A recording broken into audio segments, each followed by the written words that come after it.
This channel does not promote any violent, harmful, or illegal activities. All content provided by this channel is meant for an educational purpose only. Brought to you by V-Guard, co-powered by Sensodyne O Bhimal, বলো কথা কেশরী।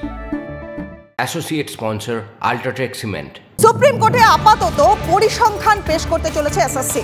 সংখ্যাতত্ত্ব দিয়েই যোগ্য অযোগ্যের ফারাক বোঝাবে school service commission. সূত্রের খবর, পরে supreme court চাইলে তালিকা পেশ করা হবে।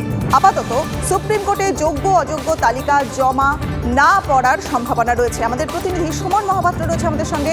সুমন, তোমার কাছ থেকে জানতে চাইবে যে 2016 চাকরি বাতিল মামলা, সেখানে যোগ্য অযোগ্য ফারাক, এসএসসি কি করতে চলেছে? দেখো, তোমাকে খুব পরিষ্কার করে বলি, কালকে সুপ্রিম কোর্টে হিয়ারিংয়ের দিকে কিন্তু বাংলা গোটা তাকিয়ে থাকবে, কারণ 26,000 শিক্ষকের ভবিষ্যৎ এই মামলার সঙ্গে জড়িত।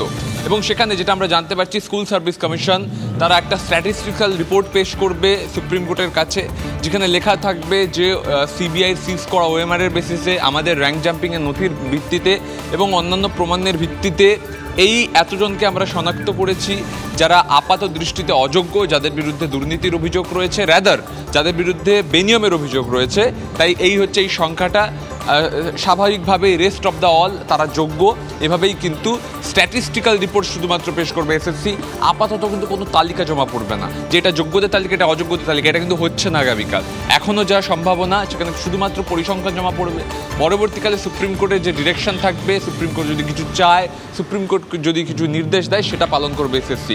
কালকে কি হয়, কালকে কি সুপ্রিম কোর্ট কনভিন্সড হয়ে এদের চাকরি ফিরিয়ে দেবেন, নাকি আপাতত চাকরি বাতিল বহালই থাকবে, এদিকে আমাদের নজর থাকবে। রনিপা, বেশ, ধন্যবাদ সুমন তোমাকে। নজর থাকবে এদিকে। আর যোগ্য চাকরিহারা শিক্ষক এবং শিক্ষাকর্মীদের একেবারে আইনিভাবে সহায়তার জন্য বিজেপির তরফ থেকে তৈরি করা হলো কি একটা লিগ্যাল সেল।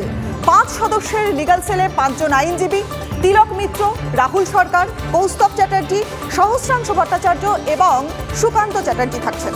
আগামী বুধবার থেকে যোগ্য চাকরিহারা শিক্ষক এবং শিক্ষাকর্মীদের জন্য একটা পোর্টাল খোলা হচ্ছে। প্রয়োজনে সুপ্রিম কোর্টে দ্বারস্থ হয়ে যোগ্যদের পাশে থাকার আশ্বাস বিজেপি। ভারতীয় জনতা পার্টির যে লিগ্যাল সেল আছে, তার পক্ষ থেকে আমরা একটা 5 সদস্যের টিম তৈরি করছি। একটি বিশেষ পোর্টাল আমরা লঞ্চ করছি আগামী বুধবার 8 মে। এই পোর্টালে যে পরীক্ষার্থীরা ছিলেন, যারা নিয়োগ পেয়েছিলেন, যাদের চাকরি চলে গেছে, আজকে তারা তাদের নিজেদের নাম রেজিস্টার করতে পারেন।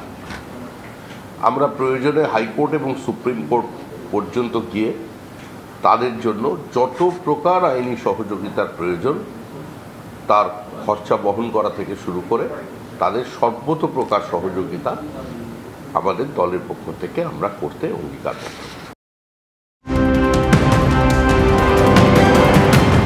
নজর রাখবো এই মুহূর্তের সবচেয়ে বড় খবরে। মনোনয়ন জমা দিতেই রাহুলের নাগরিকত্ব নিয়ে প্রশ্ন উঠল। রাহুলের মনোনয়ন বাতিলের দাবিও জানানো হয়েছে। রায়বেরেলি থেকে আদেও ভোটে লড়তে পারবেন কি রাহুল গান্ধী?